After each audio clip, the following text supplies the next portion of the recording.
guys, today's quick tip is on the Minelab Manticore, and it is on it's under Ferrous Tone, Stabilizer, and the Stabilizer Filter. Those are the two features we're going to kind of briefly go over today. I'll show you how to get to those here in a minute. But what is the stabilizer? Well, basically the stabilizer improves stability of the audio of iron falsing. It adds some nuance to the audio, but it helps distinguish good targets from the bad. It may also improve target IDs and the display on the target ID or the 2D map.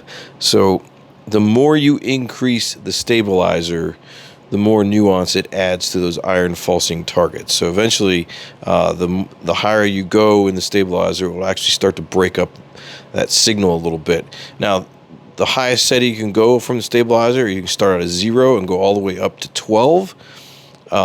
I recommend starting out around 3. I've been using 3 quite a bit here in my couple permissions I've been going to, just to see how it reacts. I like having 3. I can tell pretty quickly a good target from a bad target. I've actually done some videos on that stuff, but I think the higher you go, you start to give up something in the machine. But I mean, if you're in a heavy iron infested site, a higher stabilizer may be required, so don't be afraid to use it. Now, what is the stabilizer filter? Well, it's only available when the stabilizer itself is at 1 or higher. So if it's at 0, the stabilizer filter is off, as you can see in the window right there, or on the screen.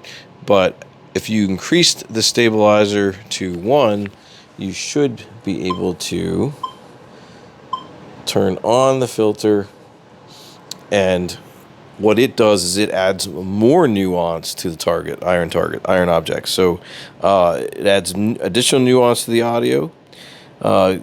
When turned on, additional processing is applied to those false audio responses.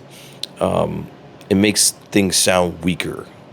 So it's just another feature and a layer of adding more nuance to those falsing iron objects.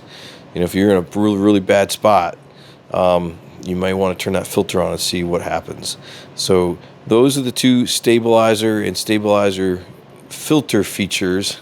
It's a lot of words to say for the Minelab Manticore. Now let's go ahead and find out where they are in the menu. I have them right here. We'll just get back out of here to the beginning. Right now I'm at the default screen. I'm in All-Terrain General. But to get to those settings, if you start all the way at the bottom like you would normally, you get your volume, your search modes, your noise cancel, ground balance, recovery speed, discrimination pattern, Ferrous limits. Now, Ferrous tones. You will see this first as Ferrous volume. You're going to actually scroll over to stabilizer, hit that pencil, and now you're into your Ferrous tones.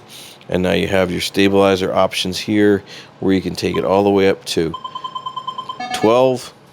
You can turn your stabilizer filter on as long as the stabilizer is 1 or greater, but you shouldn't be able to turn that on if your stabilizer is 0. So you'd actually turned off the filter. So that is your quick tip today for the Minelab Manticore. Hope this was useful. It's a little feature that's tucked in there. It was added with the update that Minelab came out with for the Manticore. Don't be afraid to use it. I've been using it. I've been using the stabilizer itself, not the filter so much, but the stabilizer I think really does tighten up those target IDs and gives you a better idea of a bad signal versus a good signal. So I've been using a stabilizer of 3 on some really clean sites. There's not a lot of iron, but those heavy iron sites, you may want to increase that stabilizer up a bit and just, increment it up little by little until you feel like you're getting what you want out of it. All right, well, that's it for me today with this quick tip from the Mental Metal channel on the stabilizer and the stabilizer filter for the Minelab Manticore. Thanks for watching.